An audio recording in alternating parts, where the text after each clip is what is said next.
All right, guys, we are going to be doing a television install for you guys in under 3 minutes. So let's go.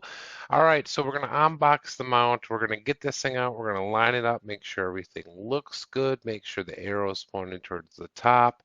First things first on this one, I am centering it. So I'm going to use toggle bolts for the whole thing. So I am not worried about hitting studs. So I'm just going to mark my hole locations here. We're going to assume the studs is where the boxes are, so we're going to miss those. And I'm going to go ahead and get the 1/2 inch drill queued up here. As soon as I find the bit, get that into the thing. We just want to drill these clean out and make sure that you mark all 4 of your holes. So you're not like me. Make sure that you make sure you get all the way through because you're going to be sticking the toggle bolt through that hole. So we'll get that hole marked correctly. We'll get it drilled correctly. And now this is the secret. This is how these things work. These toggle bolts. We use the 3/16. This slides through and you just kind of square these two pieces up. See this plastic? Level that up. Push this down, and I'm gonna set the phone down.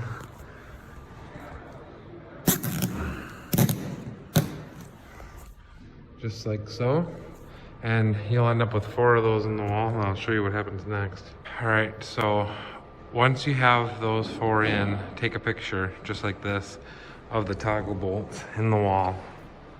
So at this point, I'm going to speed it back up here. You just break those off, like I said. We get the bracket, get the hardware out. Finding the length of bolts that you need, we're going to go get this thing queued up in here. You want to make sure you actually have washers on this. Just make sure that everything is going to line up perfectly for you. Before you anchor it down, there's a little level on there, but I like to use my level just to double check it. Make sure everything is good, and then use the impact to tighten those bad boys down. Now, each one of these wall anchors is rated for somewhere in the neighborhood of 150 pounds each, so you should never have to worry about them, but do use caution if you ever install these in plaster, guys. Don't ask me how I know that, but Alfie does not like plaster either, as he has let us know here, guys. So this is it, how to install a TV under 3 minutes. Save yourself like $100. Get it done.